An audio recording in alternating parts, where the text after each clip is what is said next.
For me, that's the great thing about acting, is that I'm able to get into the mindset of the characters that I play, you know. With this woman, she's very driven. She's almost a sacrificial lamb. You'll see as she goes into the mind of this boy and into the mind of this killer, it's like it's taking a toll on her, but it's like almost doesn't matter. She's almost a savior type person and gives so much to other people where you almost sacrifice yourself. It's not a healthy thing, but it's a mindset that is interesting to go into. And with all the characters I play, I always try to get into the core of why they do things. It was a project that I was very passionate about. And like with everything I do, you know, I see it from beginning to end.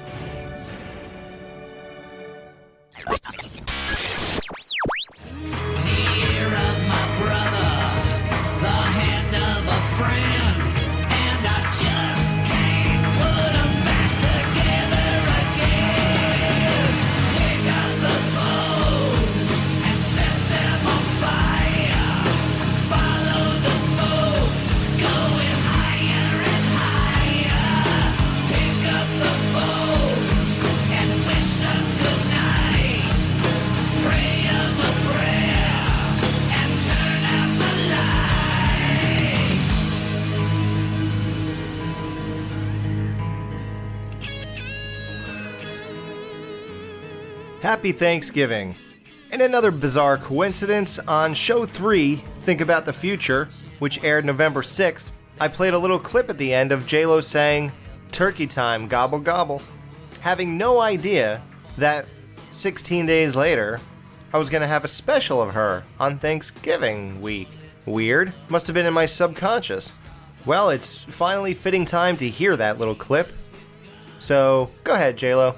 Let people know what they're in store for on this warm, cheery Thanksgiving day. It's turkey time. Gobble, gobble. Now, if anyone saw the movie Gigli, they would know that that's not what she was referring to, and it's much cooler than that. And I'm totally down for some gobble gobble. So, in the second half of this J-Lo special, we review The Cell. What was The Cell, J-Lo? Because I'm sold. Got a lot of positive feedback on my Anaconda review earlier this week, and just a little insight. If you were watching her in that rainforest and wished that she would just hop off that boat and go into the forest and put on like these really small booty shorts and just start dancing all sexy in the rainforest, then you should just go search up the video Waiting for Tonight, where she actually does that. And there are some moments where it is the hottest thing you have ever seen. So you're welcome. Go check it out. They even have people like on a little boat going through the rainforest in the river, just like the movie. So yeah, you could have a little Anaconda extension, which is... yeah. A lot of comparisons are made to this movie and Silence of the Lambs. The director Tarsem basically figured, let's actually go in the mind of a serial killer and look at it. So we could see all the beautiful people, and if you're bleeding a lot, you could stop it with a tourniquet. Get my drift? Yes, this looks like a Marilyn Manson music video half the time. Even in the more desert-looking spots, that's like the music video for Man That You Fear. I believe there was one music video where Manson dresses up like a tree, which is what Carl does. He's sort of disguising himself among the trees. Yeah, this guy's a total Marilyn Manson fan. God, I miss the glory days of Manson. But his newer stuff ain't so bad either. Carl is, of course, played by the guy from Full Metal Jacket. This movie opens up with J-Lo in the middle of a desert in a white dress. So they have a process of suspending people in midair in these Bram Stoker Dracula battle suits, at which point J-Lo enters the dream of the patient in order to interact with their subconscious, hoping to awaken them out of comas and such things. She's in the mind of a little boy, Edward, which oddly enough they call Mr. E, which the only time I ever heard that name was from Batman Forever, when Jim Carrey was Mr. Enigma, and oddly enough, this serial killer looks exactly like Jim Carrey in Batman Forever if he gained 150 pounds. Same hair, same face, same clothes, sort of. I mean, this guy looks like he went shopping in Sears for his clothes blindfolded, but yeah. So they want to pull J-Lo off the case of their child because the husband thinks that there's no proof of any progress in 18 months, and he can't stand the sight of J-Lo. I find that hard to believe. But the wife is really into her, so they decide to keep the boy there for a little while longer. Meanwhile, the aforementioned serial killer who likes to trap women in a room that eventually slowly fills with water, drowning them, can be seen with his newest victim. Late in the 12-minute mark, we get to the most jaw-dropping moment of J-Lo going through her fridge in nothing but a tight button-up blue shirt and panties. You know, that's what I love about her. She's always willing to give her male audience that one moment we yearn for. The word thankful doesn't begin to describe how I feel about this moment in the film, but it is easily my favorite moment in this film. I mean, that booty shot should be freeze-framed and put in a museum as the most beautiful work of art by, God. I dare to say that J-Lo is God's masterpiece. This far surpasses Michelangelo's David. I mean, let's face it, this girl is living flesh and blood. So after you rewind that part 5 or 6 times, you can move on to what appears to be a milk bath for the killer's corpse, while J-Lo gets high and watches some crazy shit on TV. So this dude has rings on his back that are embedded into his skin so that he can hang himself by chains, at which point he hangs over the corpse of his victim and masturbates on top of her. Then, unfortunately, we meet Vince Vaughn. Oh well. One could only hope he's not in the movie too much. You know, I used to say Vince Vaughn was miscast in most of his stuff. Now I just think he's miscareered. No, honestly, he wasn't that bad in this, and a lot of his performance is offset with sharing a scene with J-Lo, so it really, God, it's amazing. She makes everything better. She really does. At least when she's not in the scene with him, James Gammon is. He's here to save some of those scenes. There's a strange connection, too. So, a big role of his was in the movie Major League, in which Charlie Sheen's name was Rick Vaughn. So, Vaughn is a name that he can't get away from. So, the detective actually finds this freak, but he happens to be going through a bit of a seizure at the moment due to lack of medicine or whatever. I don't know, the thing he always had as a kid finally broke through in his brain and he slips into a coma. He's a schizophrenic and he has disappeared into a dream from which he will never wake up. They want to somehow enter his mind and ask him if he will divulge the location of the latest kidnap victim. So they go to the very best. J-Lo enters the mind of the schizophrenic. When J-Lo enters the dream state of Carl, she's wearing the Shroud of Turin. And another odd coincidence, I brought that up at work Monday to somebody. I forgot what the reason was. But I actually talked about the Shroud of Turin, and then, as I watched this movie today, here it is. How weird. She sees little boy Carl near a horse. The little boy pushes her away from the horse that she was petting, because a bunch of blades come down and cut the horse into like 12 equal parts and spread it apart. And it's like one of those body things where you can see the inside of things and how they work or what they look like inside. Pretty gross, pretty disturbing, but that was the point. And this is where the Marilyn Manson video really kicks in. I mean, this is straight out of Beautiful People in Tourniquet. The colors, the walls, everything. Which makes me wonder, would this really be that shocking to an audience back then in 2000? I mean, Manson did this stuff 4 years prior. But I guess one would assume the general movie-going audience didn't watch Marilyn Manson videos. So, yeah, this would definitely work. Manson was probably pissed. But yeah, it probably worked. Through this whole first sequence, J-Lo is distractingly beautiful through all of this. And as she takes the journey through this dude's mind, she has that look on her face like, the shit on white people's minds, holy crap. She sees King Carl, panics, hits that little button on her hand, and is out of the dream just like that. Vaughn's character was in a major rush earlier in the movie. Then at this point, he's talking to J-Lo out in the back courtyard and doesn't seem like he's in a rush at all. It's almost as if he forgot his whole motive. They're just hanging out, talking about, yeah, well, here's how I became an FBI agent, blah, blah. How about those Bulls? They ain't the same without Jordan and Pippen, huh? She says Carl in that dream state is a king in a twisted kingdom, an idealistic version of himself. So how will JLo communicate with him? Through the one positive in that dreamlike state, him as a child. She might be able to reason with him. I mean, he saved her from becoming horse parts. JLo then witnesses some freaky abuse as she goes back into the dream state and hangs out with Kid Carl, which includes belts, verbal abuse, visual abuse, hot irons, you name it. He even freaks the kid out by breaking a plate in front of him. While talking to normal present-day Carl, JLo is captured by King Carl. JLo's mind then thinks this is real, and he puts a collar around her almost as if it were a mind-altering mind control collar. She appears instantly compliant. Where do I get one of those? And where do I find JLo? Through all of this, his victim chick is still in that box and it's slowly filling with water. Now JLo is captured and Vince Vaughn volunteers to go in and save the day, even though he knows nothing about what's going on or what he's doing. But he finds her, and she appears to be one of Carl's dolls now. Chained to a bed, then she tries to seduce Vaughn, who gets to kiss her. I guess he did choose the right profession after all, what do I know? But she appears to be a willing slave doll to Carl, smiling and enjoying what he's doing to Vaughn, after distracting him with kisses so that he can get kidnapped in the first place. And what is he doing to Vince Vaughn? He pulled his guts out and puts him on a bar that he spins, and it proceeds to pull the rest of his guts out.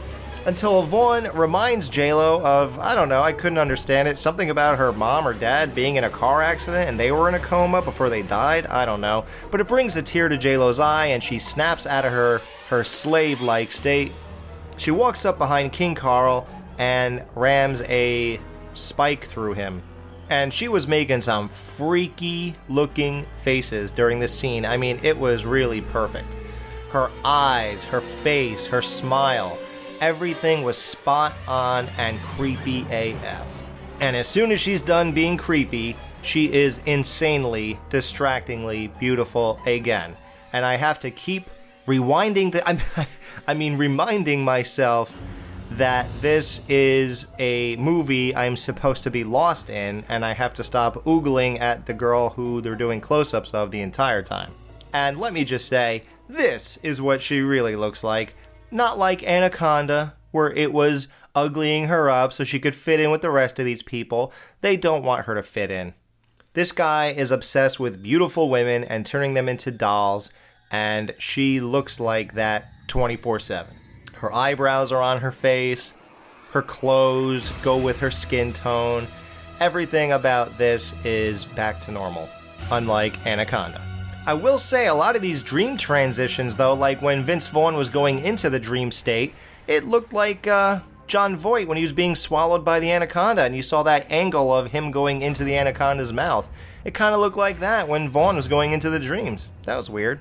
In the dream state, Vince Vaughn notices that symbol in Carl's basement is on one of the walls in this dream. You know, the one he saw in the beginning of the movie that said Carver, industrial equipment.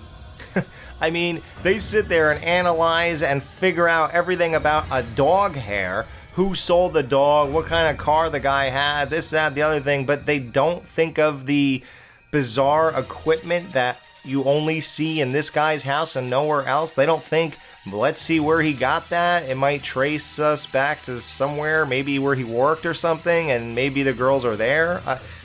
You really could have avoided this entire movie. The whole movie could have been JLo almost losing her job when the guy wanted to pull his son out of this whole dream treatment thing, and then they never had to go to her in the first place if Vaughn did his job right. So after he notices this equipment symbol in the dream, he pulls JLo out of the dream before she could save young Carl from King Carl. So she takes it upon herself to breach protocol, change the code so nobody could enter the room, put herself back in the dream state, which makes those two people working behind the windows job seem really insignificant and not all that needed. The girl whose one talent is to know how to talk to people in these comatose states also knows how to run all the equipment, even to the point of changing security codes. So she pulls young Carl into her dream, where she is the Virgin Mary. And while talking to Carl, a strange frame builds up around the scene. What point of view is that from? Because it fits the frame of the camera perfectly, but in the reality of the dream, where would you see those frames? Carl asks J-Lo to kill him, to save him from going back into his own dream world where King Carl runs shit. But somehow King Carl found young and present-day Carl in J-Lo's dream, and he enters that. And just when you think you're going to have some big epiphany of the psychological thing, because earlier in the movie, Vince Vaughn makes a point of saying he knows that this guy should have been killed or whatever earlier in the movie because he would have done that anyway, even though he pled insanity because of the abuse that was inflicted on him when he was a kid. Vince Vaughn said, nah, that's bullshit, because I know that all that abuse inflicted on you as a kid would not make you hurt anybody in your adult life. Which I guess we are to assume he was talking about himself, and that was his character depth and telling us how he was abused as a kid, but he didn't go out and kill anybody. So you thought that would come back around at the end of the movie, but instead, J-Lo goes from virgin to underworld girl. I never saw Underworld, but I think she's dressed like J-Lo in this scene, and J-Lo just kicks the shit out of Carl physically. Rips his nipples off, drives a sword through him. Where was the big revelation? It's just physical beating up? That was the big ending? Well, anyway, J-Lo sees that when she's going and killing King Carl, it's actually also killing Kid Carl at the same time. Meanwhile, Vaughn breaks the glass and saves that girl who is almost drowning in a big tank of water, even though she's breathing through a pipe that leads somewhere. J-Lo then basically grants the wish of Carl, present-day Carl, and baptizes the Kid Carl underwater, essentially drowning him and killing the real guy in real life. To which she doesn't go to jail or get punished in any way, shape, or form. I mean, I realize the guy wouldn't exactly be charged for his crimes, but still, I don't think you're allowed to kill him, unless I don't know anything about the law. But yeah, she ends up killing the real serial killer, and we find out at the end, she still works there, even though she did that shit to her coworkers, locking them out and going against the protocol and them advising her not to let the kid in her dreams, or especially this guy, into her dreams. And all this, she just does whatever she wants, murders a man, and still is working on this kid Edward, brings him into her dreams because she somehow proved to everybody that that was the right thing to do? How did you prove it? You killed the guy. What did you prove really works in order to let them entrust you with this kid Edward? I'm kind of lost here at this whole ending. But anyway, there's a final shot of her, Edward, on that desert again, with that boat again, and this time it's snowing in the desert. But I will say, in this final dream sequence, she turns around and looks like the most beautiful of all of God's angels. But wow, yes, that's the cell. You know, I couldn't help but think when she was holding the kid underwater and drowning him, didn't she tell him earlier in the movie that she would never hurt him? Vince Vaughn throughout the film was not as bad as I guess I thought he would be. Like I said, she really balances out his scenes, although this guy never closes his mouth. This guy has that Nightmare on Elm Street Nancy syndrome where he never closes his mouth. It is hanging open the entire movie. Water is a through line throughout this film. Didn't really go and look it up. It's all about the girls drowning in water, him being in the bathtub when he lost his mind, him being baptized in the water, J-Lo drowning the kid in the water at the end. We never learn all that much about Carl, like what his social life was like outside of killing people and what his abusive childhood was like. We don't really know what he was like in real life, which I found strange. But I will say that this movie gets a 3.5 out of 5 from me. Like I said, the cell was J-Lo and I'm sold. I'm sure I don't think it would be as great if she were not in it. She definitely carries the film for me, acting-wise and just to gaze upon her. Had she not been there and it was just a normal person, I don't know. Probably still a 3 out of 5, but yeah, definitely interesting, definitely pretentious, definitely not as deep as it should have been. They should have gone into more psychological stuff. They should have had a psychological resolve at the end instead of just a physical one. That was a total letdown and something I was not expecting. But it was a good watch, and you do feel like you just had an experience when you're done with it. It was definitely a popcorn film that delivers. What to do next? Do I stick, once again, like I did with the zombie things, and just go one step further, like how I did with the Night of the Living Dead remake, and review The Boy Next Door? A thriller of J-Lo's, and it is almost a horror movie. If it was your real life, it's definitely a horror movie, but it's hotter than hell in a lot of parts too. So we could do more gushing, like gushing over somebody, verbally. Not what you're thinking. You could do that later, not in this podcast. Or do I go back to just straight horror? I will maybe put up a poll on YouTube. I finally learned how to post things on YouTube in the community section. So look for those if you're a YouTube listener. Hopefully you're a podcast app listener as well. But either way, thanks for listening. The next show will either be The Boy Next Door or a regular in-between-isode, much like episode 1 and 3. Thanks for letting me indulge in what I am most thankful for. I hope it was a good time. I know it was just a groaner gag before, but if you do have more room for J-Lo, then vote for The Boy Next Door.